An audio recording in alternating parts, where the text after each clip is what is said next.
Welcome everybody. My name is Doug Leslie with the Christian Ministry Alliance, and we are here for an 11 a.m. webinar on using high quality video on a small budget. We want to welcome everybody to our event.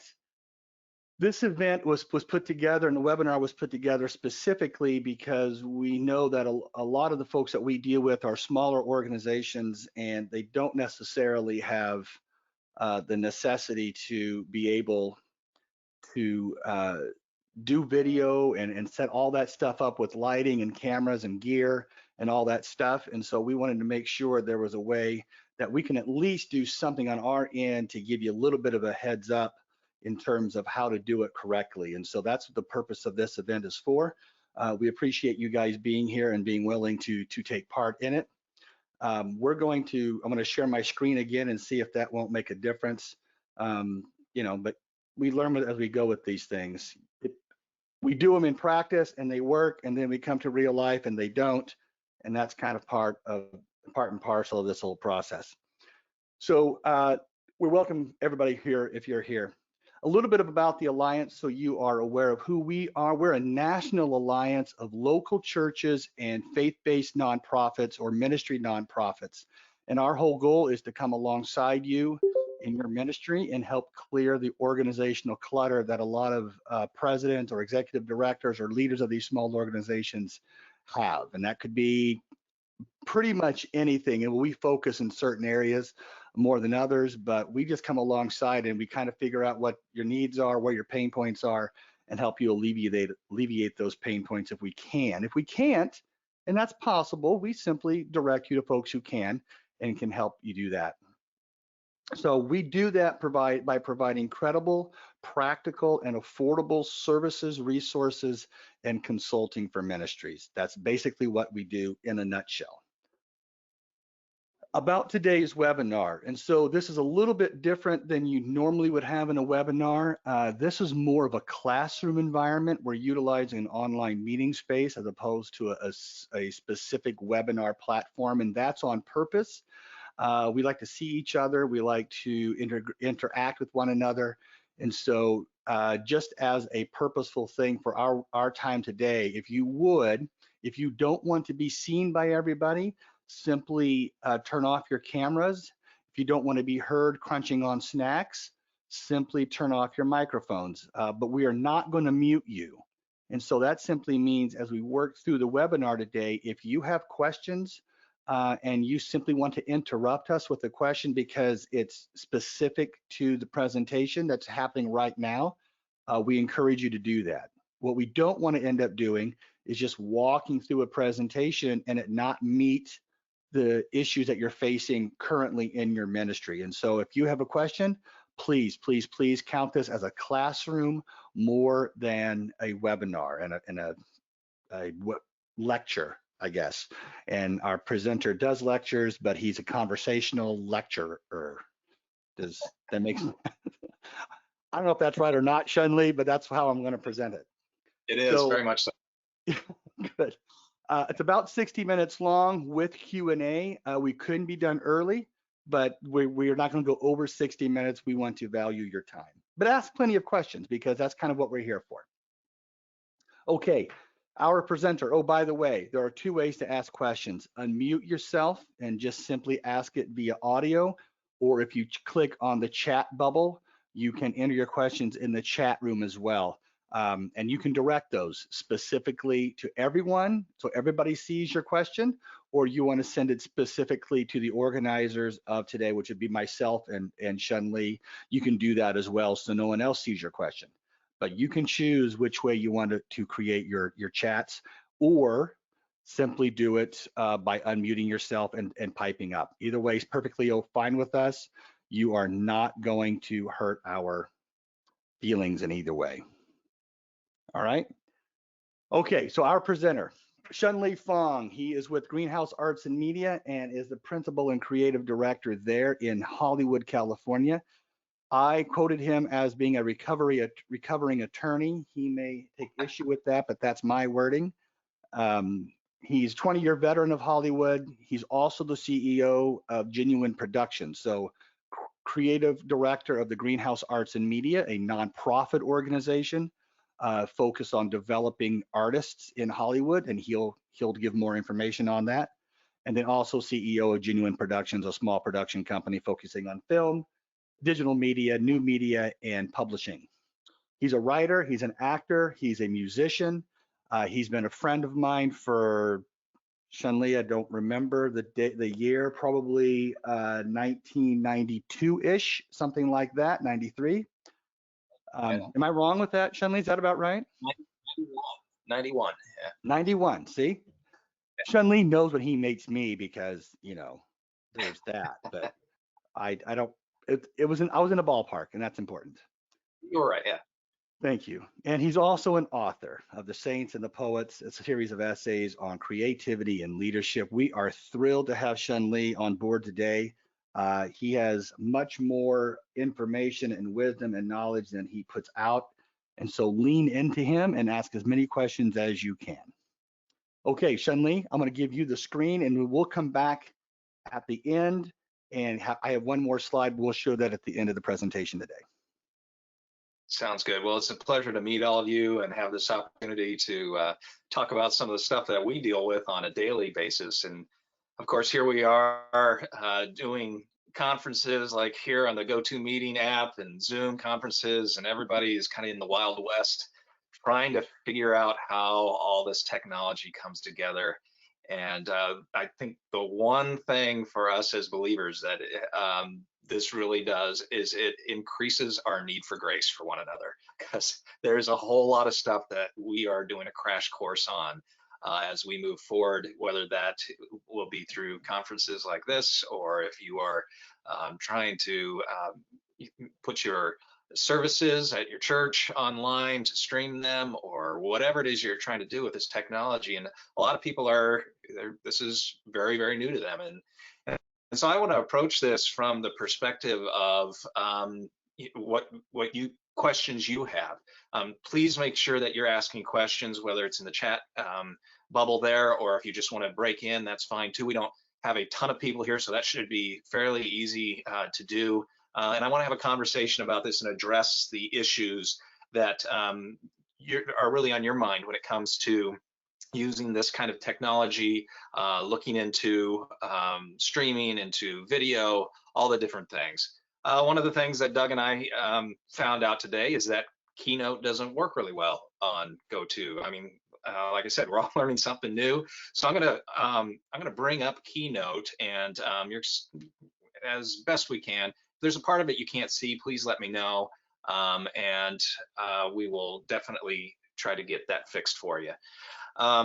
As Doug mentioned, I am the president and creative director of the Greenhouse Arts and Media. We are a 501c3 nonprofit organization in Los Angeles, California. Our ministry is to people in the arts and entertainment world. And of course, LA is a kind of the hotspot of that, but it's all over now, all over not only the country, but all over the world.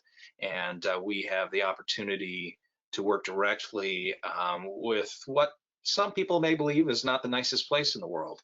But that is all the more reason for us as believers to be there and just to bring a good report for that particular mission field. We are seeing thousands of people who are Christians coming into the industry or becoming Christians in the industry, and there are good things happening there. So please be praying for us as we move forward. As Doug mentioned, I also run a production company called Genuine Productions. So between the Greenhouse and Genuine Productions, I spend a lot of time working with cameras and video, and there's always something new coming out. We're always having to learn something new. And so this is something that I like to talk about. I want to get this information into your hands as well. So please avail yourself of this time, and as you have questions.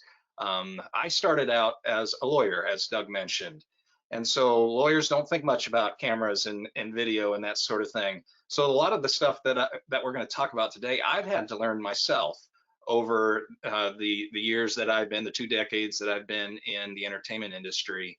And as I mentioned, there's a whole lot more coming.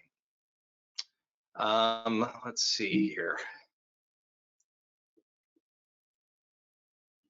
see if it will allow me to go to the next slide.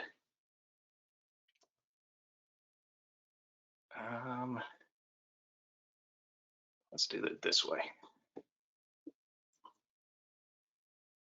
So when we're dealing with all the different types of video that are available, I want to take us through some strategies for how to approach this, because there's a lot of different things that you can do with video, and it's not every church that has set aside a budget, a large budget, to deal with all the different things that could happen with video. And some churches or ministries might be so small that they don't even have the personnel that they need. And so how can we navigate around that so that you're able to use high-end video with a limited budget, with limited personnel? What are the steps that you want to take in order to move forward with that? And I've got a good friend, his name's Phil Cook. Phil Cook said that even 20 years ago, the percentage of the population that learned by reading or by listening was about 60%, and that people who learned visually was around the 30% range. That has completely flipped around because of things like YouTube and all the stuff you can get on Facebook, social media, the amount of streaming services that we have. Most people now learn visually. They learn from video. And so if you really want to get your message across, whether that be your sermon points or your you want a TV spot or whatever it is that you want to get across, you are going to increase your ability for your audience to remember that message if you will do it through video, if you will do it in a visual way. And so it's really an important thing for us as we move forward with the technology that's becoming increasingly available, even on a small budget level.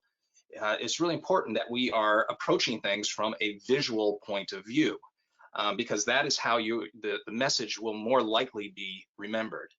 So I want us to examine certain key considerations. And there are 4 things that we should keep in mind as we move forward in talking about high-end video in the ministry context. First of all, there's the strategy, and we'll cover each of these separately, but this will give you kind of an overview of what we're going to be going through today. First of all, there's the strategy.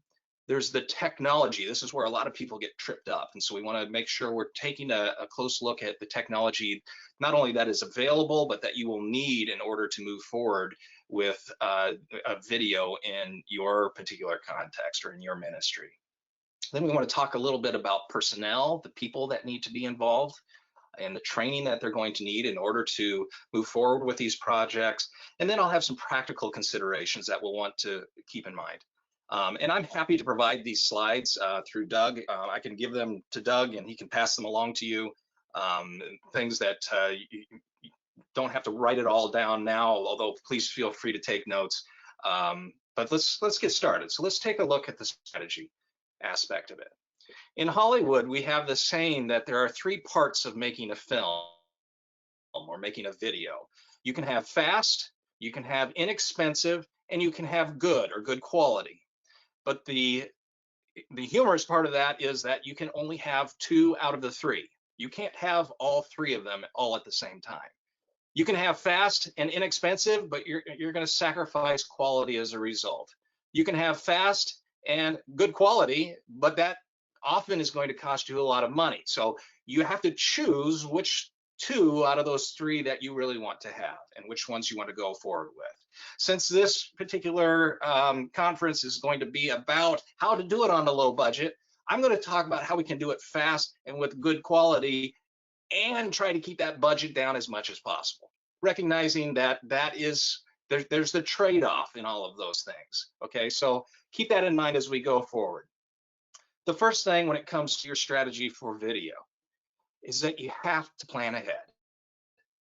It is more than just taking a camera out, setting it on a tripod, and hitting the red button. You really have to plan ahead, and this will help you keep your costs down. If you do not plan ahead, then your costs will go up. It is just the way it works, unfortunately. And so there are three parts to creating a video project. Doesn't matter what that project is, whether you're talking about doing a sermon or whether you're trying to do just a 10-second video that's brand awareness. All of these parts will fall into your project, and you need to approach it from that perspective. First of all, there is pre-production. This is the planning ahead. We also call that development, the development of the project. Then you have the production itself, where you're actually setting the lights and camera up, you're hitting record, and the action is happening, okay? That's the production. And then there is the post-production stage, which is where the editing happens, everything that happens after the fact. And once you have gone through all three of those, then you have a finished video, hopefully. But you have to go through all three of them. You can't ignore any of those three, and you have to plan for all of those three. Each one is a separate part of the video making process. In Hollywood, we like to say that a story is made, or a film is made, 3 different times. It is made when the screenwriter writes it, it is made when the director and actors shoot it, and then it is made again a 3rd time in the editing bay. Same thing is kind of true with what you do when it comes to your ministry. When it comes to a video for your ministry, it's going to be made 3 different times, and you want to plan for each of those 3 different times. So the questions that you have to ask, there's some key questions that if you will address these honestly and with detail, it's just going to make it so much easier for you in that entire process, from pre-production all the way to post-production to the finished project. If you will ask these questions, this is going to help a lot. And some of these are going to seem pretty obvious. For example, this first one, what is your budget? You have to know what that budget is. And you have to be clear on what that budget is, not only for a per project basis, but for the entire year. Maybe it's your annual budget for videos. Or you may only want to make 1 video. Maybe that's something that you're not interested in, making lots of videos. Maybe you just want to make 1. Or maybe that's something that you're thinking about doing every Sunday with your church. Whatever it is, you have to know what that budget is and how you're going to apportion it. You're also going to have to ask yourself whether it is a single year annual budget or this is something that's going to renew. Of course, these things are, as leaders of your ministries, these are things that you're already thinking about, but you are going to have to set aside some money for it. The next question, is your project going to be live or recorded? For example, if you are going to be recording or streaming your pastor's service through a platform, then you have to ask whether that is going to be a live performance or it is going to be a recorded performance, if we can use performance for your pastor. It does matter, because if you are doing something live, then you have to have all the personnel and all the equipment in one place at the same time, and you only get 1 shot at it, because he's going to be speaking his sermon or whatever it is that you're recording live, and you need to be able to get all the camera angles all at the same time. You're not able to stop, back it up, and say, hey, let's try that portion again, which would be more in the recorded aspect of it. So that's something that you want to ask yourself on a per project basis. Is it live or is it recorded? The next question is a series of questions, really, and they seem like they're the same thing, but actually they're very different. What is your intended audience? Who would you like to reach with this particular project? Secondly, what is your ideal audience? If you had your druthers, if you were able to go past your intended audience to a much larger audience, who would that be? Who would be part of that audience, and what are they like? And then finally, what is your likely audience? Now, we would all love to have our projects be viewed millions of times over, totally going viral on YouTube, but is that likely, especially as you're getting started? Well, if it's not likely, maybe that changes the amount of money that you put into your project, how long that project is, all the different elements to it. So you want to get a sense of your intended, your ideal, and your likely audience up front, because that will change the scope of your project as you're going through it. You're also going to be asking about the demographics.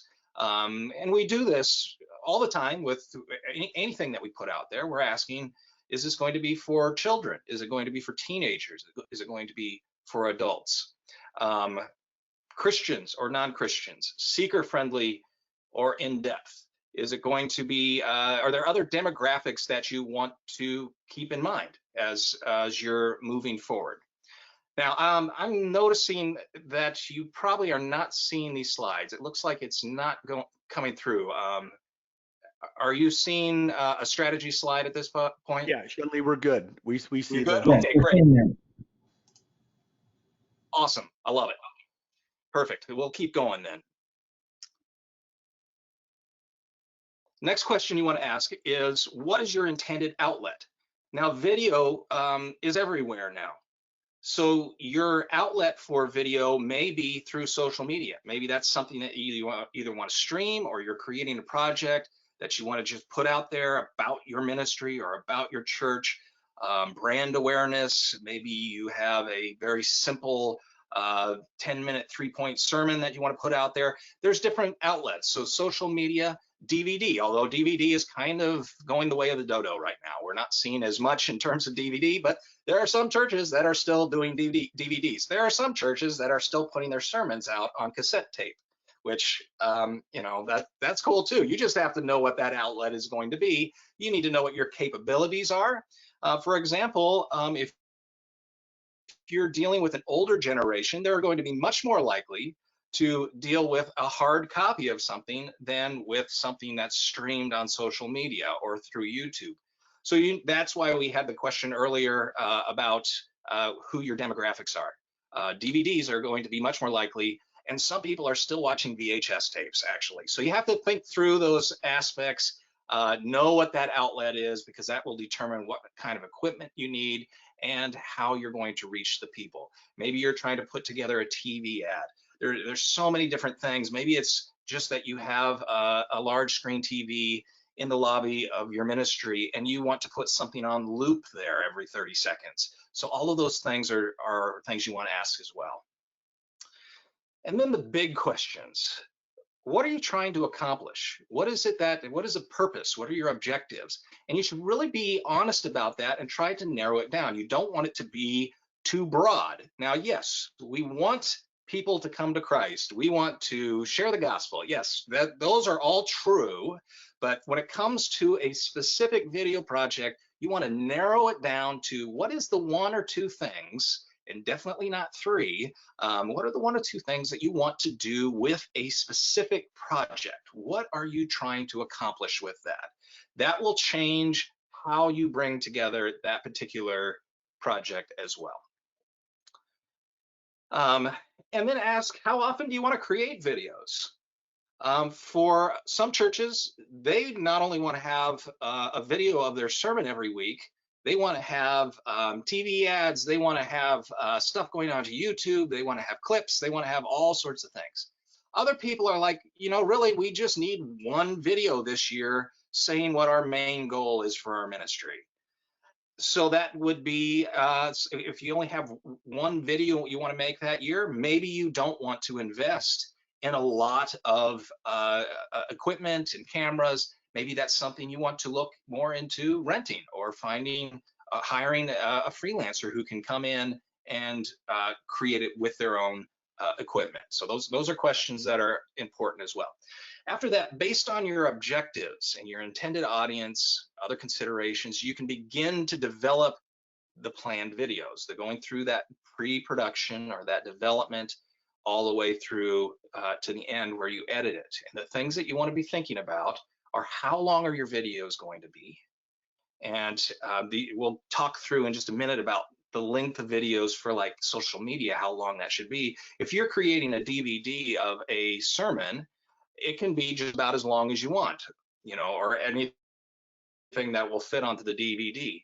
If you are planning to do something for social media, there are parameters that you want to keep in mind about how long you want that video to be. Do you want to include graphics? Do you want to have slides? Or what we call lower thirds. Lower thirds are when, let's say, your pastor's face or your face comes up onto the video screen, and down at the bottom it says that person's name. and says that person's position. That's a graphic that is called a lower third. You want to think through what the format of the project is. Is this like an interview where you have two people talking to one another? It's going to require a different kind of camera setup. Or is it just a pastor on a stage who is up there by himself or herself? So that's something you want to keep in mind as well. You want to ask yourself, again, is this brand awareness, sermons, skits, short films? All of these things are going to, as you bring those details together, you begin to throw away the stuff that you don't need and really hone in to the things that you really do need, and that's going to help your budget. Because the last thing you want to do is call up some film company and have them come with 2 truckloads of all of their equipment if all that you are doing is shooting a 30-second spot. Okay, that's, in the end, that is not going to be helpful for you if you are spending that kind of money. For social media, one of the things that we get a lot of questions on are, what is the length of a project, a video project, for the various types of social media? And every platform has its own lengths. I'm going to go through this really quickly because I don't want to spend too much time on this aspect. And again, we'll make sure you get these slides. But for Instagram, which is kind of the hot thing right now, it needs to be, if you're going to have a video, we're not talking about photos now, we're just talking about videos, it needs to be less than 30 seconds to be in the ideal range. You can have up to 60 seconds, but as they watch videos on Instagram, what they find is that people's attention spans trail off after 30 seconds and they stop watching. On Instagram story, that's the story clips, you want it to be about 15 seconds or less. Instagram Live should be less than 60 minutes. They have Instagram TV. If you have a small account with them, it is less than 10 minutes. If you have a large verified account, so you have to verify it through Instagram, then you have, it needs to be less than 60 minutes. Different than Facebook. If you have a profile video, it should be about 7 seconds. If you're going to do a story, which is similar to Instagram, it needs to be 20 seconds. Notice here that it's a little bit longer than with Instagram. We'll just kind of go through, if you're going to do a live stream through Facebook, it should be around the 15-minute range, give or take, but it can be more than that, all the way up to 4 hours. But remember that people's attention spans in today's video age are short. And they are easily distracted, especially when they're sitting at a computer and there's a million other things to check. If you want to retain your audience's attention, you want to have it in these ranges.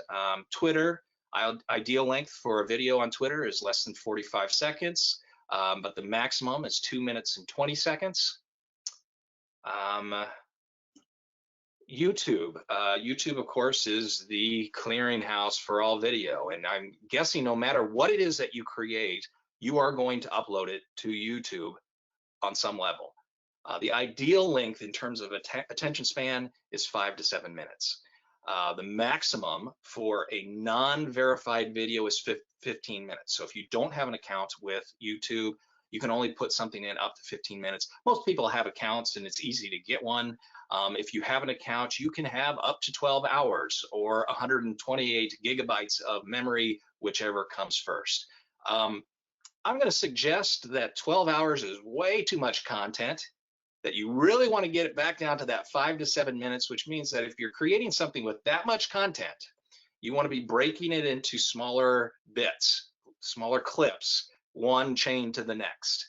And that is a good way to also take the stuff that you're putting on YouTube, that you're editing for YouTube, and then be able to use it in other social media platforms. LinkedIn has a maximum of 10 minutes, and there's other platforms out there. TikTok is a big one right now. There's questions as to whether there's security when it comes to TikTok. We don't need to get into that for now. Just do your homework on that, and that's going to be helpful in terms of determining what the length of your video is going to be. Now, once you have examined your goals, your objectives, your budget, your intended audience, all those things that we were just talking about, then you can take a look at the technology and equipment that you're going to need.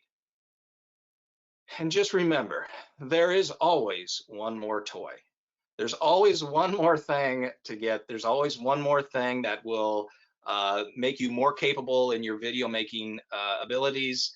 But don't fall into the trap of thinking that you need everything.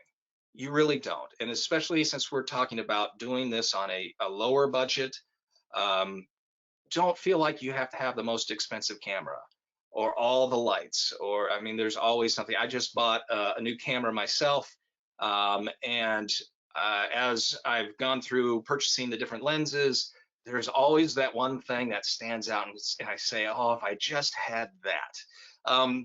Don't fall into that trap. There will always be one more toy, but try to spread it out a little bit more so it doesn't kill your budget in the first year. The basics for the technology that you're going to need, and these are the ones that we're going to be covering quickly today. First of all, there is your camera. Of course, you're going to have a camera of some sort, your lighting, your audio, and your editing. If you will have these four taken care of, you can do an awful lot with video. There are always other things that you can add to this kit, but for now, these are the four things you're going to need. And let's go through them real quickly. First of all, your camera should be digital and not analog. There are older cameras. I still have one in our kit that records to tape. But the problem with recording to tape is that somehow you're going to have to get it off of that tape and digitize it to your computer so that you are able to edit it. The days where you are able to take that tape and run it through a machine and actually view through a viewfinder what is on that tape, those days are gone. All the editing that you're going to be doing is going to be on a computer, so you want to make sure that the camera is digital and not analog. Fortunately, most cameras, if not all cameras that are coming out now, are digital. It's very rare, except for the most expensive one that's like that Christopher Nolan is using, because Christopher Nolan still uses stock film. So he's on the analog side of things, but even the high-end things now are digital, and so you'll be able to use that. Question you have to ask is, how many cameras do you need? And that depends on your project. But to start off, one is a good start, and we'll talk about the different types. It's better to have 2 or 3 cameras, and the reason for that is because by having 2 or 3 cameras, you're able to do certain things that you can't do with one. First of all, there's the visual variety. When you have to stare at the same picture for an entire hour, whether that's your pastor or if you have to stare at the same picture for 5 minutes, it starts to get monotonous, and it starts to, people start to lose attention.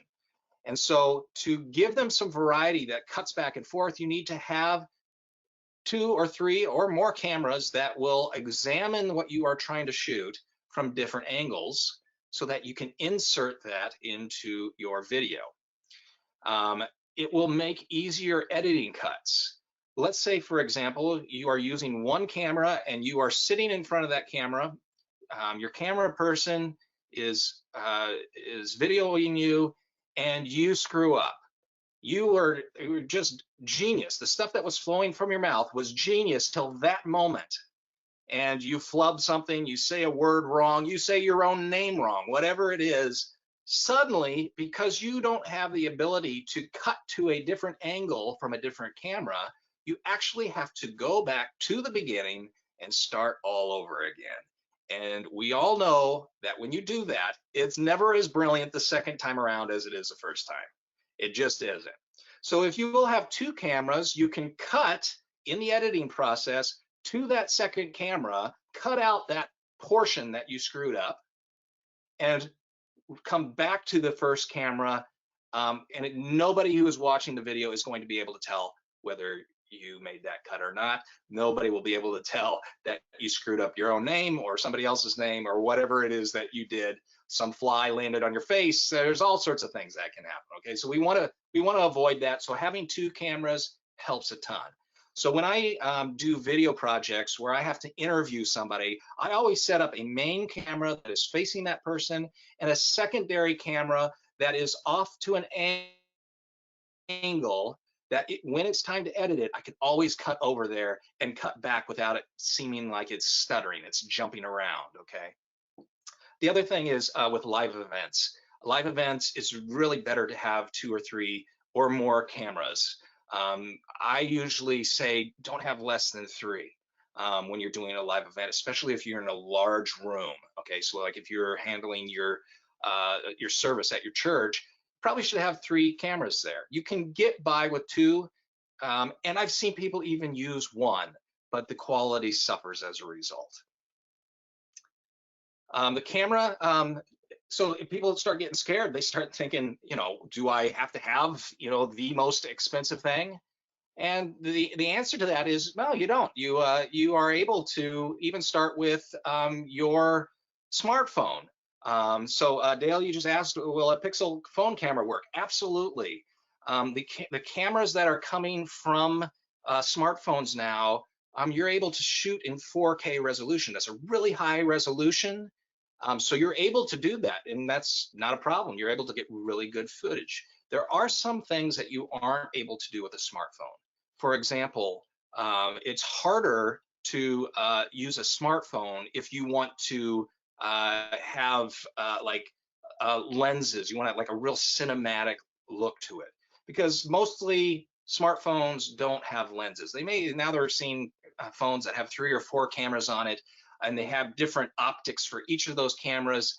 But unfortunately, you're not able to do all the stuff that you would do with a regular camera, where you're able to interchange lenses. So that's one thing to keep in mind.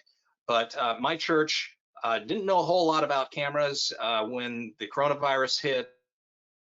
And the first thing they did was set up a smartphone, and they were able to stream their services straight through that one smartphone. They did a great job. It looked fantastic, and you can do that. Just know that there's a limit to what you can do with a smartphone. There's certain things that you want to be thinking about when it comes to your camera. When you purchase one, let's just say you don't have one at this point, you want to be looking for these 5 things. You want it to be good quality video, because if you will take care of that up front, that it creates good video, high resolution video, then you have less work to do when it comes to the editing process. You're able to piece things together easier. The ease and intuition of the use. So we'll talk about that a little bit in just a little bit here as well. How good is it in low light situations?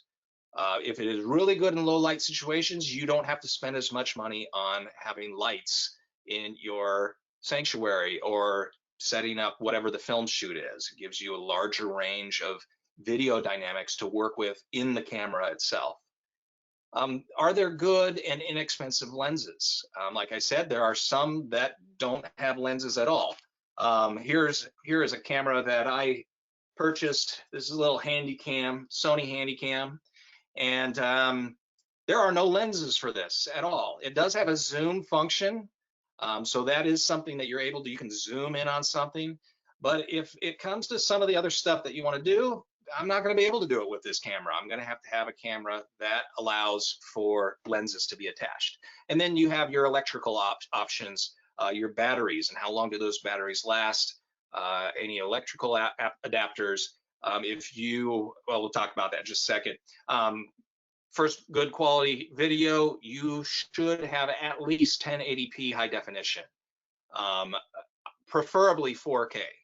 Now they are making cameras with 8K, and at a certain point it's bragging rights, and you don't need to get one with 8K at this point, but it is very easy to get a fairly inexpensive camera that shoots 4K resolution. A lot of this is dependent upon the size of the sensor in the camera. If you have a really good sensor in there and it picks up a lot of information, then that is going to be the thing that you want over a camera that would not have all that. The ease and intuition of use, I mentioned this. If you have a really complex menu in this camera, it's going to be really tough to use. That's going to take up time. Whoever's running that camera is going to be going in and out of the menu, trying to find different things, and it just adds time to your project, and you want to avoid that. Changing out batteries, how hard is that? Memory cards, they try to make that as easy as possible. And then whether it's really bulky, maybe the person who's going to be running the camera is like I've got a young woman at my church who stands at about 4'9", it seems like, somewhere in that range. It'd be really bad to give her a big, heavy, bulky camera that she would have to tote around. That's just not a good thing to do. So you want to be thinking about your personnel. If it's a camera that's easily damaged, you want to avoid that as well. And there's a difference between cameras in that. We mentioned a good low light performance. Again, this is a sensitivity. And if you have a low sensitivity sensor and you don't put enough light on the subject, then you're going to have to relight it with more lights and reshoot the same thing. That's going to take time. That's going to take money. That's going to take energy. It's just going to add a lot to your budget as well. Not all cameras have to have lenses, like I mentioned, but typically a camera lens is proprietary to that camera. So if you have if you have a Canon camera and you start getting Sony lenses, they're typically not going to fit onto that camera. You can get some adapters, but again, that's just adding money to the process. So you want to make sure if you're going to be using lenses, make sure that you have the correct lenses for the camera that you purchase. That's one of the considerations as you are purchasing a camera, is to find out what lenses are out there for it. One thing that you can do, this is a fairly new thing out on the internet called ShareGrid. And especially if you're in a larger city, you are able to rent lenses for specific projects. You have to show them that you have insurance and that you're able to utilize it, but they'll rent it to you for a day rate or a weekend rate, and you don't actually have to buy the lenses yourself. That's especially true if you're not trying to do a video every week. If you're trying to do that, go ahead and buy the lenses. If you're not, if you're just doing 1 or 2 videos for that year, go to ShareGrid, rent the equipment as well as a camera. You can rent cameras there as well. I won't go through all of these, but here are some low or value budget camera models to look at. I prefer Sony. Sony has a much higher level of sensors and they can record more information, so they work really well in low light situations.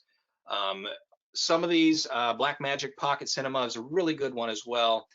Just take a look at all of these and do your homework. There are lots of reviews out on YouTube and CNET and some of the other websites out there. So just do your homework on it and find the one that you want.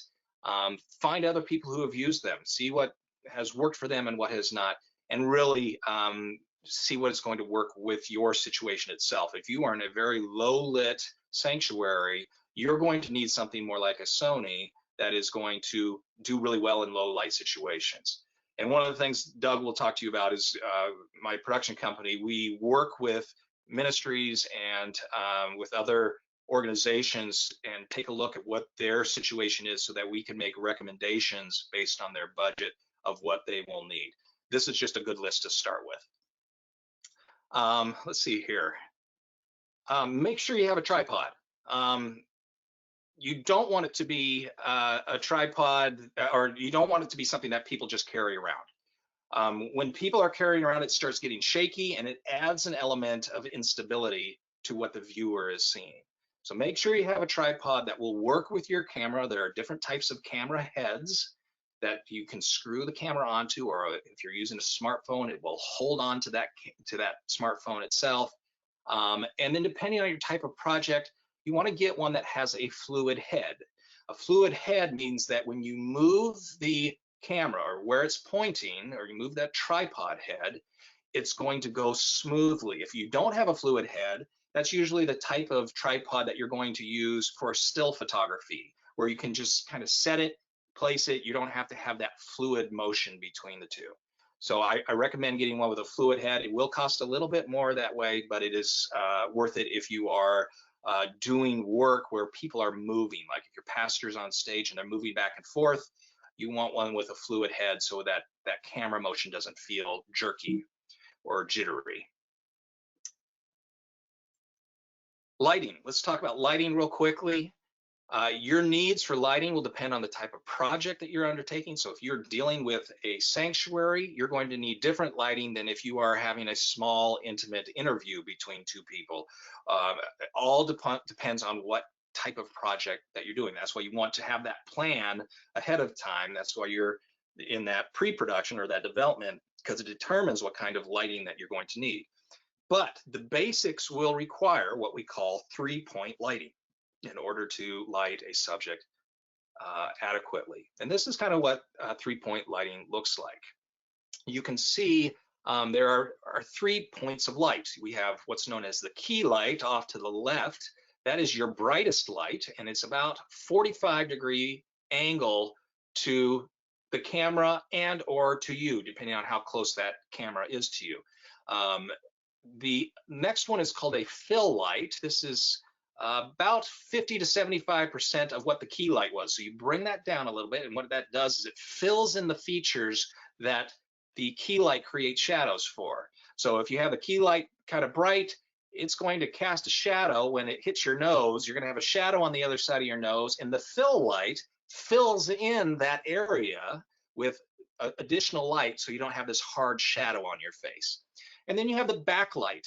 The backlight is lower intensity, but what it does is it helps to keep the person who is being shot on film from blending into the background. And I'll show you what that kind of looks like here. It helps the person to pop out. So here we have 3 individuals. The one on the left he has his key light on him. And you can see how it's created some shadows on his nose. The one in the middle has the fill light, so it's filling it out a little bit. If you look on the one on the right, they've added even some more lights to try to get rid of as many of those shadows as possible. So in that, you can tell just by looking at it, the one on the left has lots of dark areas. I have a pastor who has kind of a prominent forehead, and if you do the lights wrong, he looks like something from the Addams Family with, you know, low-hanging brow, kind of a Cro-Magnon man kind of look, and that's going to create a shadow. So you need that additional lighting to fill out those shadows, okay? You want to make sure that you have those. Here's another example. On the left, you see the young woman, and especially because she has dark hair, she fades into the background, and you can't see between her and what the background. You can't see where she begins and ends and where the background begins and ends, which is why we want to have what we call a backlight. The backlight, you can see in the middle photo, they've shot a light onto the wall itself, and now she is able to kind of pop out from that background. Same thing with the one on the right. They added a little color to it, and they've shown it onto her specifically. You have a one on the wall, you have one on her, and it just helps propel her forward. That's something you always want to do, whether it's your pastor on stage or you're doing just a small interview shoot. You want to have that backlight to make sure that that person pops out. You also want to think about your background. You don't want it to be too dark. You could fix that with lighting, like I just showed in the last slide. You don't want it to be too bright. You don't want it to be too busy, so lots of crazy patterns and things like that. Unless for some reason you are doing a youth group meeting where busy, it just adds energy. Typically, you don't want to have lots of patterns in the background. Sometimes a gray wall is all you need. You can cast some light onto it, maybe add some color to it, and it becomes something that isn't distracting and that your subject pops out from. This is the slide that we're looking at here is called 4-point lighting. What we were looking at before is 3-point lighting. 4-point lighting is even better. We have some of the same elements. You have the key light down in the left-hand corner, bottom left hand. You have the fill light, and then you have the backlight shining on the back of the object or the subject, whatever it is that you are shooting. And then you have the background light, and this is what is shot onto the wall. And again, that creates that separation between the wall and the subject that you are shooting.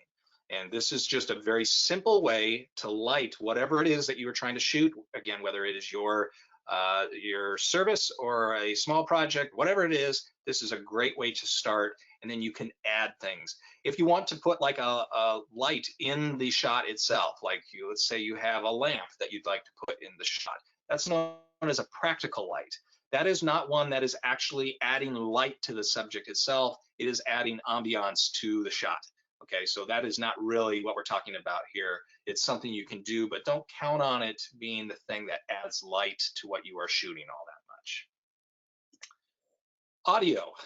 Audio is 50% of your video project.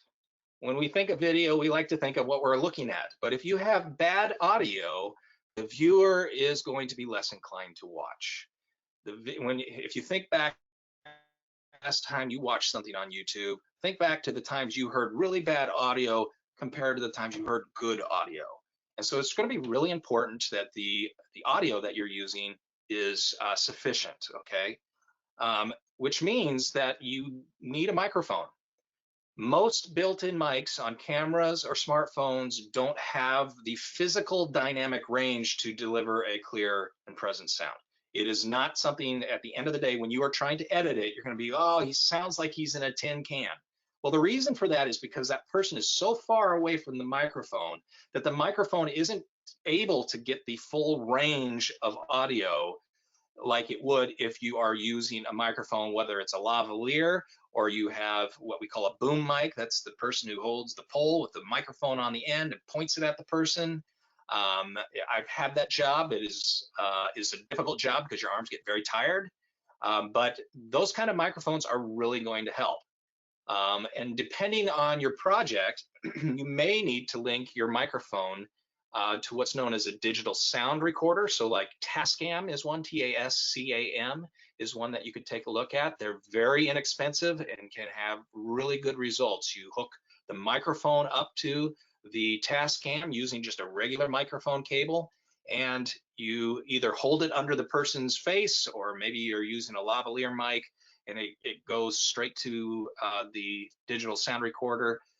That is one way to do it. Or you could have your own sound system. If you are in a service like a sanctuary, you can run your sound system to whatever it is that is recording your audio, and you're going to get much better audio that way than if you just have a microphone 50 feet away from the person that you're trying to shoot, and that person's trying to talk in a way that is loud enough for the microphone. It's just not going to work that way. You want to use the digital sound recorder or a sound system. Editing, there's lots of software available. There's simple ones that will come standard with your phone or your computer. For example, iMovie is on your iPhone. You can edit your film right there on your phone. Same thing with your Mac computer. Others are more complex and more expensive. Final Cut Pro, Adobe Premiere have more bells and whistles to it, but they are more complex. You have to spend time learning how to use those and do it in a way that is not going to break the bank. Some are in the middle. Coral Video Station and Nero Video are two that I recommend. You can do homework on that. Again, these are the sorts of things, if you want us to work with you in trying to find something that works with your budget, we're happy to do that. But these are the ones that really stand out. Then there's the industry type, like Adobe is industry. There's another one called Avid. You don't need Avid, okay? That is just way too much. That is if you are actually going to be creating a movie, which some churches are these days. So maybe that's what you're thinking about. All right. Where would Blackmagic's free video editor fall? That's what Jonathan asks. Jonathan, that's a really good question. I haven't done a whole lot with Blackmagic myself. I use Adobe Premiere and I have used Final Cut Pro, but Blackmagic is a wonderful camera, and they have a video editor that works really well specifically with that camera. I would put that into more of the more expensive and complex, although it's free, so it's not expensive, but it's more complex to learn. In between Final Cut Pro and like a Coral Video Station, somewhere in that range. All right, good question. Then there's the miscellaneous technology that you might need. If you are doing a service, like you're in a sanctuary and you have 3 cameras, you might need what's known as a switcher. A switcher runs all the cameras through a central port, and somebody sits at that switcher and determines which camera angle is going to be recorded at that moment.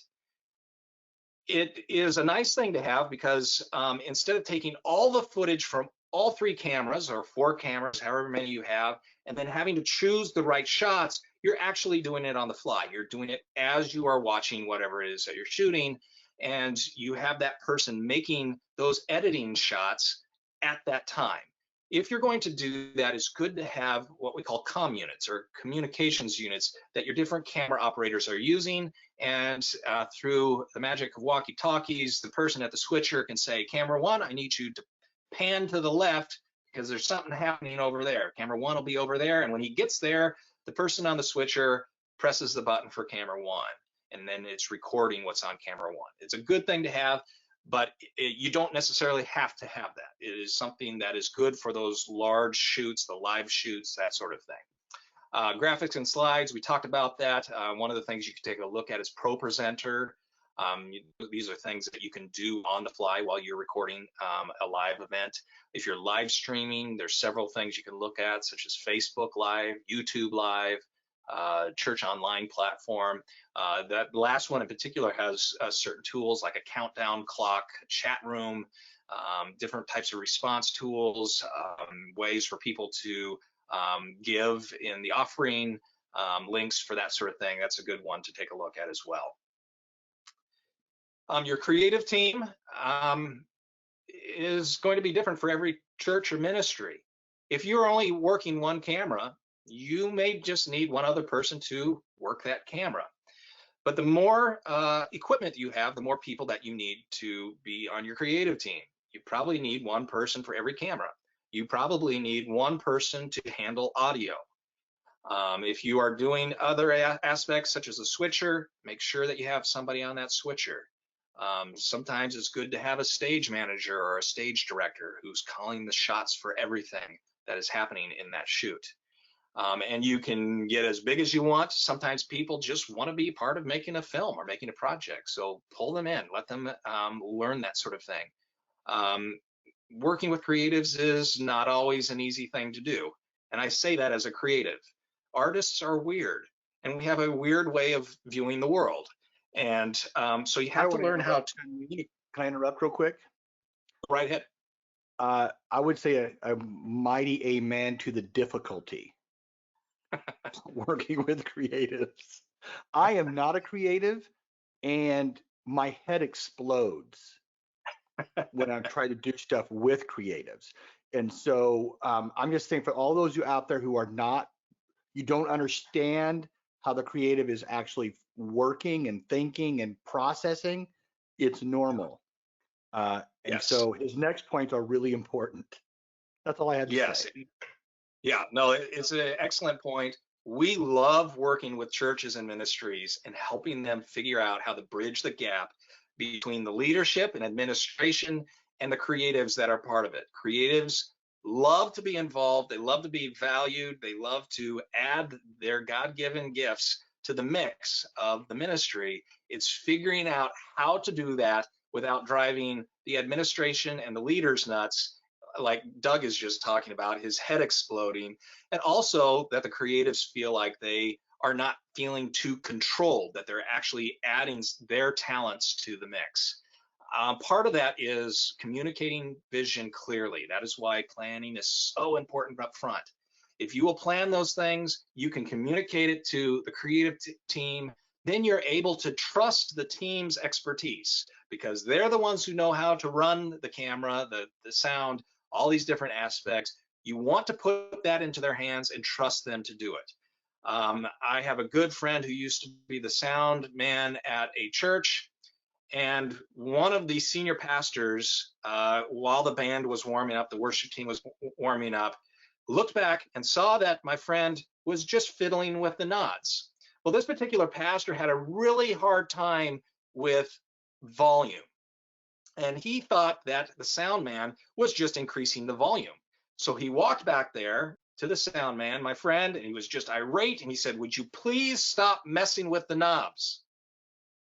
And my friend quit that morning because the pastor hadn't entrusted him with the ability of doing the right thing for the purposes of that morning or that project. On top of that, and this is where we have to learn grace, we want our projects to be perfect. We want our services to be perfect. We want it to go without a hitch, but they don't.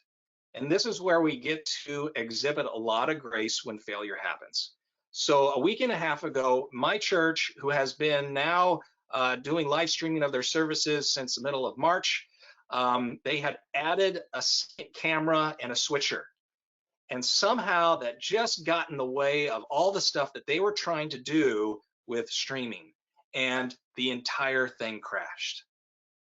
Now, it would have been one thing for the pastor to yell at the creative team and say, I can't believe I spent all that time putting together this sermon and you guys screwed that up. That wouldn't have helped anything. Fortunately, my pastor was able to say, you know what? We're all learning here, and there has to be grace for that process. There will be mistakes. And so make sure that you're getting good team members, get them into the place where they should be, given their talents. You don't want them to get in the way or distract from the main thing. So you don't want necessarily to have your cameraman going up into somebody's face with their camera, sticking it in their face while they're trying to worship. That's probably not going to be the thing to do. So you have to communicate around those things. You have to talk with them live versus recorded, all those things. And then you have to practice as much as possible. Practice, practice, practice. That is going to help. Have them come into the room and practice as much as possible, whether it's a sermon or whatever it is. We all need that, and that's the way it's going to work. Okay, that's how you are able to figure out those things. Okay, I see that we're at the end of our time here, and I want to make sure that you guys have everything you need. I have other slides here, but you know, just make sure that you're planning through the entire process. And if you have questions about some of these things, I'm happy to entertain those questions. Feel free to get in touch with us. I don't want to take up more of your time. We had another maybe 7 or 8 slides to go, but I will turn it over to Doug and we can pick it up from there. So what we're going to do, thanks Shun Lee very much. What we're going to end up doing for you guys is for everybody who registered for today's webinar. So if you didn't get all that information written down, don't worry. We're going to go through his list of cameras, and I'll have Shun Lee give me a list of some inexpensive microphones and potential light kits and those kind of things. And we're going to create a video. We'll have it posted on YouTube, and we'll be sending you the slide deck with the YouTube link, and then we'll link to all of those resources in the textual areas of the YouTube video, so that you have all of those available to you. So we will give you all the links to go look at this stuff and give you options and give you all that information sent out on an email in the next couple of days. And so we'll get on it and we'll get as done as quickly as possible, but we will get that to you. So please don't feel bad if you have to do all this legwork on your own. We're going to help you out as much as we possibly can. So I'm going to share my screen again real quick, and hopefully this will work, because you know we're learning as we go. And there we go. Okay, one more thing for you guys, just so you know, I told you on the front end that as an organization, we come alongside churches and small ministry nonprofits in 4 very distinct areas. We kind of capsulate them in buckets. Alliance Consulting is a general organizational consulting that we can do. We just sit alongside and kind of help the leaders walk through governance issues or team development, or they're having an issue with communication, or they have specific issues within their leadership, that kind of stuff. We have Alliance Digital, with which this is part of that. And part of the Alliance Digital process is helping all things digital. That could be web development, that could be video and audio production, that could be a lot of stuff. And so that's our digital component. And one of the things that we are launching with Shun Lee and his group at the Greenhouse Arts and Media is the ability to do a full consult in terms of what do you want to accomplish, and then we can come in and help you put it on paper so you don't forget to think about something that you should be thinking about, because this is not in your wheelhouse, right? You're called to ministry and to your organization, not video production and editing. And so we can help you with that kind of thing. Alliance Finance is bookkeeping and accounting services for your organization at a low cost. We try to keep that very, very low, do that inexpensively. And then Alliance Learning is our coming process where we're going to be presenting and producing learning videos on all sorts of stuff that is specific to operating and running your organization very efficiently and on the low end of cost. I'm not going to say cheap because that has a bad connotation, but inexpensively as much as possible. And so those are our 4 buckets. And we invite you to engage with us as much as possible via our website, our Twitter feed, our Facebook feed, our LinkedIn feed, and we will have a developing and growing YouTube feed as well. It's simply not really there yet, even though you can find us on the YouTube platform. So follow Shun Lee at Greenhouse Arts and Media. Shun Lee, what is your link specifically to your YouTube channel? It's the Greenhouse Inc. And you can find all of that on our website as well. If you go to greenhouseproductions.com, we have a page that's just dedicated to all our social media and how to get plugged into that. We would love to have you follow us on YouTube and Facebook especially. And if you have creative people in your ministries, one of the things that we would love to do is mentor creative people, have them up to speed on technology, what it means to be a creative person and how to fit into the larger creative world. And we'll put, again, all of that information we'll put in the email we're sending to you as well. So don't feel like you have to scribble right now. We'll make sure all that information is out to you. I just want you to know that we highly encourage you, if you're going to be doing a lot of this video stuff, to follow the Greenhouse Arts and Medias on YouTube, because they have a lot of material out there already that's really good for creatives if you have folks in your organization that you feel would be beneficial for. All right, I'm going to honor your time. Thank you guys so much for joining us today. We're about 8 minutes over, and my apologies for that. Thank you so much. Be looking for your email, as we'll be sending this out to you as soon as possible. Have a great day. Thanks for joining us. We're done. Thank you. My pleasure, guys.